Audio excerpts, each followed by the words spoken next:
मेरा नाम मोहम्मद अब्दुल रहमान है और मैं उस्मान पब्लिक 6O का तालिब इल्म हूँ। आज मैं आपको ईद की नमाज का तरीका पढ़ना सिखाऊंगा।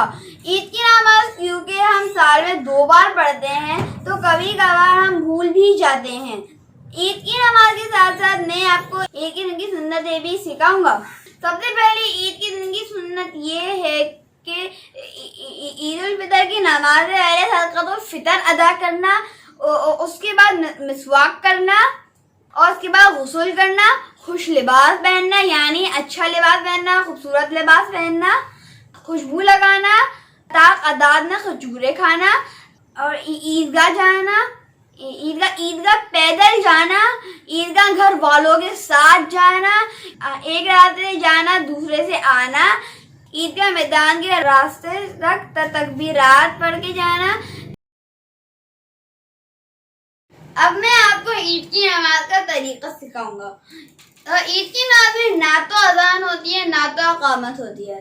तो ईद की नमाज की नियत ये होती है कि मैं ईद उल फितर की 2 रकत नमाज जायद 6 तकबीरों के साथ अदा करता हूँ।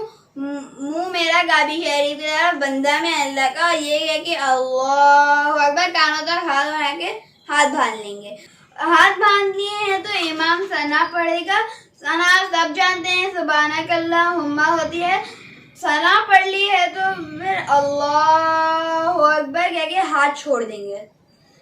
तो फिर दोबारा ये भी इसी तरह होगा, अल्लाहु अकबर कह के हाथ छोड़ देंगे और फिर आखिरी बार अल्लाहु अकबर कह के अब हाथ बांध लेंगे। हाथ बांध लिए तो फिर इमाम अलहम्दो पढ़ के कोई भी सूरत पढ़ लेगा।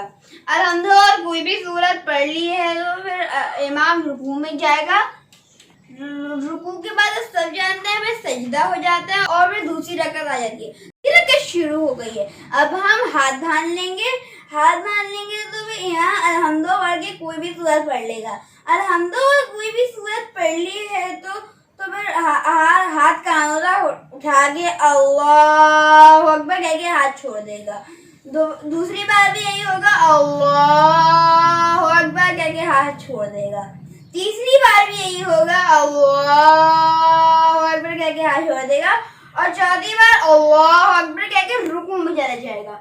रुकू में चला जाएगा तो फिर समी अल्लाहु लिमन हमीदा रब्बना लकल हम्द अल्लाहु अकबर कह के सजदे में चला जाएगा। 2 बार सजदा होता है। बाकी नमाज में यही होगा।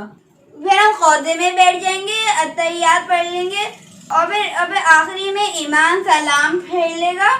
सलाम फेर लेगा तो फिर इमाम खुतबा करेगा। खुतबा सुनना वाजिब है।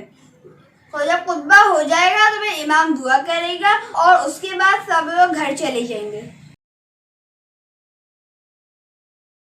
कोरोना अपनी पूरी शिद्दत से फैला हुआ है। हमें चाहिए कि ईद के दिन हुकूमत की हिदायत पर अमल करें। नंबर 1 मास्क लगाना, नंबर 2 एक दूसरे से फासला रखना, नंबर 3 हाथ ना मिलाना, नंबर 4 गले ना मिलना, नंबर 5 घर आए तो साबुन से हाथ धो लेना।